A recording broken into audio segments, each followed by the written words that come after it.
Okay, good morning children.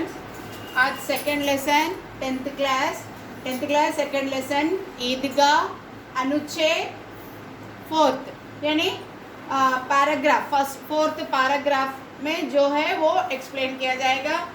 First video में मैं आपको फर्स्ट सेकेंड थर्ड पैराग्राफ कह चुकी हूँ। यहाँ पे फोर्थ पैराग्राफ पेज नंबर है 5 फोर्थ पैराग्राफ। यहाँ पे अब हामिद अमीना दादी की गोद में सोता है। फर्स्ट 3 पैराग्राफ में हमने क्या देखा?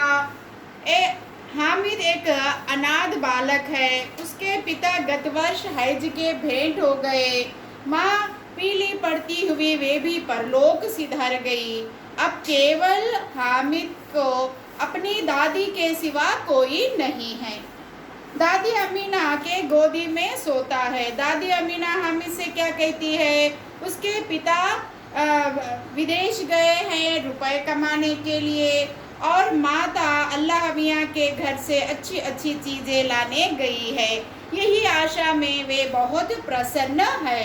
और उसकी स्थिति बताई गई है। यहाँ पर उसकी स्थिति इस प्रकार है कि उसको पहनने के लिए जूते तक नहीं हैं और सर पर एक पुरानी टोपी है जिसका गोटा काला पड़ गया है। गोटा అంటే అంచు బెట, జరితో ఉన్నటువంటి అంచు అది నల్లగా అయిపోయింది। కారణం ఏంటంటే చాలా పాతదైనటువంటి टोपी గనక। यहाँ पे ईद का वातावरण बताया गया है। अभागिन अमीना, अभागिन यानी अमीना का भी कोई परिवार का सदस्य नहीं बचा है। वे अमीना अपनी कोठरी में, यहाँ पे शब्द दी है कोठरी। कोठरी यानी उसकी छोटी सी हद, गुड से अंटर कदा आदि, बैठी रो रही है। वे अपने उस समय को याद करते हुए रो रही है। आज ईद का दिन है। आज ईद का అంటే ఈ రోజు పండగ వాతావరణము అయినా కూడా వాళ్ళ ఇంట్లో ఎలా ఉంది? ఒక उनके घर में कुछ दाना नहीं है, खाना पानी नहीं है। वे एक दुस्थिति में बताया गया है। दुस्थितिని అక్కడ చూపించడం జరుగుతుంది। आज ईद का दिन है और उसके घर में दाना तक नहीं है। दाना అంటే ఎలాంటి వండుకునేటువంటి ఆహార పదార్థాలు ఏమీ కూడా వాళ్ళ ఇంట్లో లేవు। लेकिन हामिद उसके अंदर प्रकाश है। కానీ हामिद మనసులో మాత్రం ప్రకాశం। प्रकाश का अर्थ है प्रसन्नता। प्रकाश का अर्थ है प्रसन्नता। ఎందుకు ఇక్కడ చెప్తున్నారంటే ప్రసన్నత यानी उसके मन में आशा है। आशा किस चीज़ की है? पिता आएंगे, मनी पैसे लाएंगे, माता आएंगी, अच्छी अच्छी चीज़ें लाएंगी। इसी प्रकार वे प्रकाशित है। और बाहर आशा की किरण है। बाहर आशा की किरण అంటే వాతావరణం మొత్తం అక్కడ ఏముంది? పండుగ వాతావరణము ఉన్నది। అంటే సందడి సందడిగా ఉంది। ఎటు చూసిన ఆనందము, హర్షము, ఉల్లాసము కనిపిస్తుంది। हामिद भीतर जाकर दादी से कहता है। यहाँ पे शब्द है भीतर। भीतर का अर्थ है अंदर। अंदर అంటే ఇంటి లోపల, గుడిసె లోపలికి వెళ్ళి నానమ్మతో ఇలా చెబుతాడు। तुम डरना नहीं अम्मा। फिर से दोहरा रही हूँ, तुम डरना नहीं अम्मा, मैं सबसे पहले आऊँगा। बिल्कुल ना डरना। यानी यहाँ पे हमें बताया गया है कि हामिद को कहाँ जाना है? ईदगाह जाना है। ईदगाह का अर्थ मैंने बताया था। इस्लाम धर्म का पवित्र स्थल को ईदगाह कहते हैं। ये ईदगाह गांव से बाहर, नगर से बाहर, शहर से बाहर एक शून्य प्रांत में यानी एक वन जहाँ होता है, जंगल जहाँ होता है, प्रकृति जहाँ होती है, वहाँ इसका वर्णन, यहाँ उसका प्रार्थना की जाती है। यानी हामिद को कहाँ जाना है? ईदगाह जाना है। और वे अपनी दादी से कहता है अंदर जाकर, अम्मा डरना नहीं, मैं सबसे पहले आऊँगा, जाऊँगा और मैं अकेला ही आऊँगा। किंतु हामिद की वर्ष कितने हैं? 4 या 5 साल का छोटा भोला भाला एक लड़का है। अमीना का दिल कचोट रहा है। यहाँ पे मुहावरा दिया है माँ, कचोटना। कचोटना यानी दुखी होना। మనసు బాధ కలుగుతుంది. ఆ అబ్బాయి చెప్పినటువంటి మాటకి ఈ హామీద్ నానమ్మ మనసు బాధ కలుగుతుంది. और कचोट रहा है गांव के बच्चे अपने पिता के साथ जा रहे हैं. అందరు పిల్లలు మోహసిన్ మహమూద్ వాళ్ళందరూ వారి వారి ఫ్యామిలీతో అంటే వాళ్ళ అన్నలతోటి నాన్నతోటి కలిసి ఈ ఈద్గాకి బయలుదేరుతున్నారు ప్రార్థన కోసం. హామిద్ కా అమీనా కే సివా కౌన్ హై.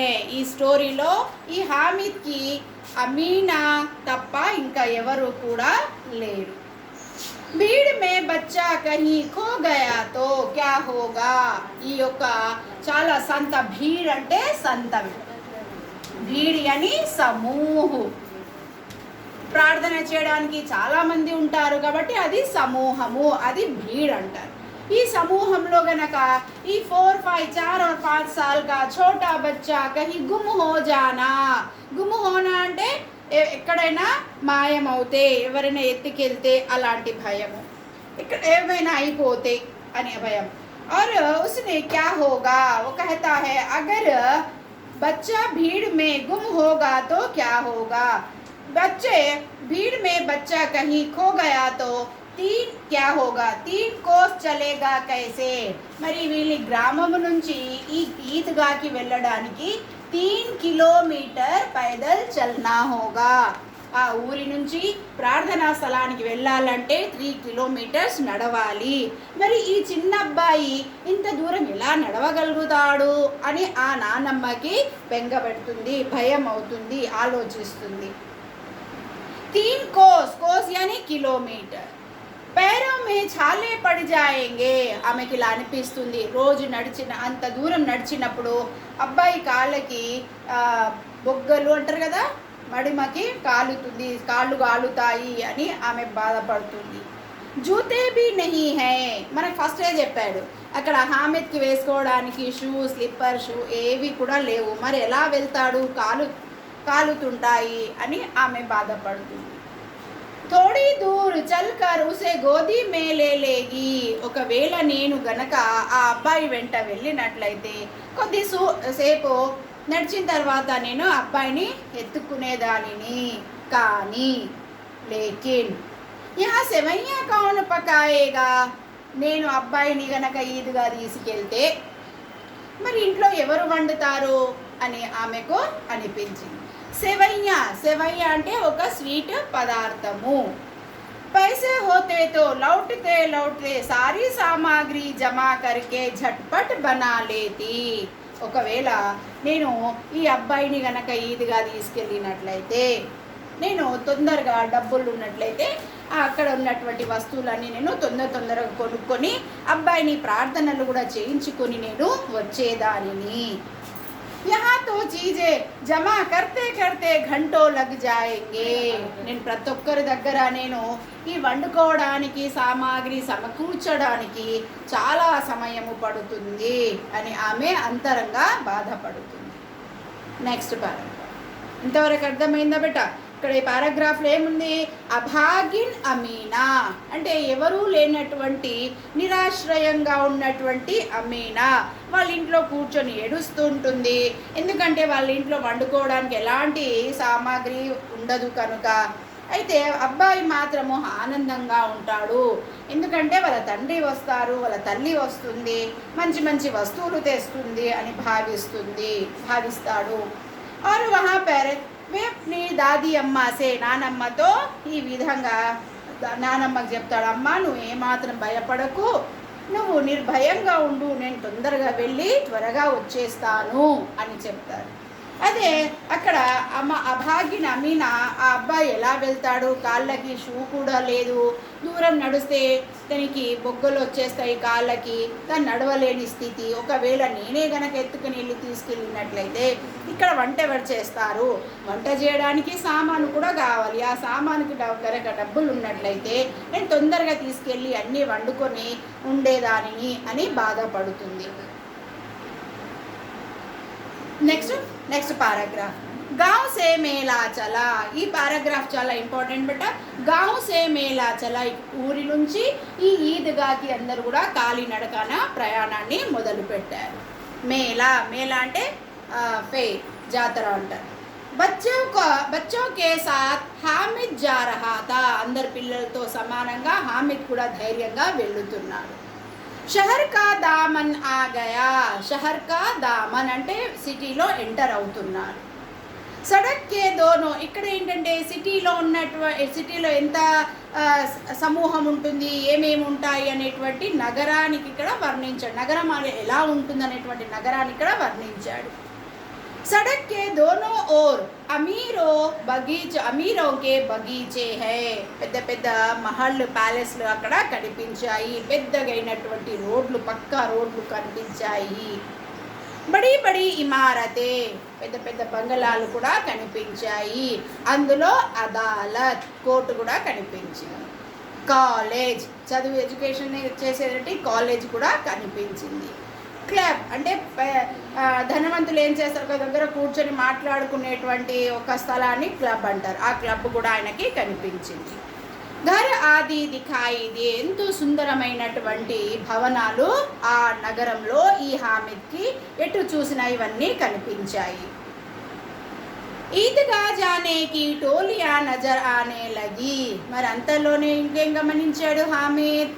టోలియా అంటే ఈద్గా ప్రార్థన కోసం. వీరు ఒక్క ఊరి నుంచే కాదు కదా, చాలా ప్రాంతాల నుంచి ఈ ఈద్గా ప్రార్థనకు వచ్చే వాళ్ళందరూ కూడా టోలియా అంటే సమూహము కనిపించారు. అంటే చాలా జనాలు కూడా కనిపించారు ప్రార్థన కోసం వచ్చిన వాళ్ళు. నజర్ ఆనే లగి और एक से एक భड़కీలే వస్త్ర పహనే హువే थे. ఒకరికంటే ఒకరు అద్భుతమైనటువంటి అందమైనటువంటి కలర్ఫుల్ డ్రెస్సెస్ వేసుకొని ఉన్నారు. ఎందుకంటే కొత్త వస్త్రాలు అవి బాగా మెరుస్తున్నాయి. భड़कीले అంటే మెరిచేటువంటి చకచక చమ్కీలే షైనింగ్ देने वाले वस्त्र पहने हुए थे. ये दूसरा दृश्य हामिद ने देखा. तीसरा సాహసా ఈద్గా నజర్ ఆ గయి. అంతలోనే ఈ ఈద్గా దగ్గరికి చేరుకున్నారు.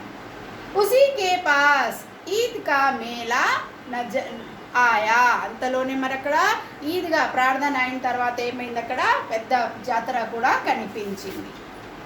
నమాజ్ పూరి హోతే హీ. ప్రార్థనలు అయిన తర్వాత सब बच्चे मिठाई और खिलौनों की दुकान पर धावा बोल देते हैं. పిల్లలందరూ ఏం చేస్తారు, ఈ యొక్క స్వీట్ షాప్లో పైన అంటే అక్కడ ఈ మేళాలో అందరూ కూడా ఎగబడి వెళ్తుంటారు. ఎందుకంటే మోసిన్ దగ్గర 15 पैसे, महमूद के पास 12 पैसे है. ये सभी अपने पैसे लेकर जा रहे हैं. హామిద్ దూర్ ఖడా హై. అబ్బాయి దగ్గర ఏమీ లేవు కాబట్టి దూరంగా నిల్చున్నాడు. उसके पास केवल 3 पैसे है. हामिद के पास कितने पैसे हैं? हामिद के पास 3 पैसे है. కేవలం 3 పైసలు మాత్రమే తన దగ్గర ఉన్నాయి. मोहसिन भिश्ती खरीदता है. यहाँ पे शब्द है भिश्ती. భిష్టి అంటే ఏంటంటే వాటర్ పోసుకొని ఒక కుండలాగా ఉంటుంది, చర్మముతో చేసినటువంటి దానిలో ఒక కుండ నీళ్ళు పడుతుంటుంది. ఆ నీరు ఒకరొకరికి అమ్ముతుంటారన్నమాట. ఆ నీరు పెట్టేటువంటి ఒక సంచి లాంటిది ఉంటుంది, దానిని భిష్టి అంటారు. తను ఒక బొమ్మ కొన్నాడు. ఎలాంటి బొమ్మ అంటే ఈ నీరు పోసేటువంటి బొమ్మను ఒక మనిషి నీటిని ఎత్తుకొని నీరు ఒకరికి పోసే విధంగా బొమ్మను తాను కొన్నాడు. భిష్టి అంటే ఆ యొక్క బొమ్మ. మొహసిన్ భిష్టి ఖరీదా హై. మహమూద్ సిపాహి. మహమూద్ ఏం చేస్తాడు? మహమూద్ సిపాహి అంటే సోల్జర్ బొమ్మను కొంటాడు. నూరే వకీల్ లేతా హై. నూరే వకీల్ అంటే ఒక లాయర్ బొమ్మను కొంటాడు. నేను ఈ పారాగ్రాఫ్కి నెక్స్ట్ కంటిన్యూ వీడియో చేసినప్పుడు నెక్స్ట్ పారాగ్రాఫ్ ఎక్స్ప్లెయిన్ చేస్తాను. ఈ పారాగ్రాఫ్ చాలా ఇంపార్టెంట్ అన్న. ఓకేనా?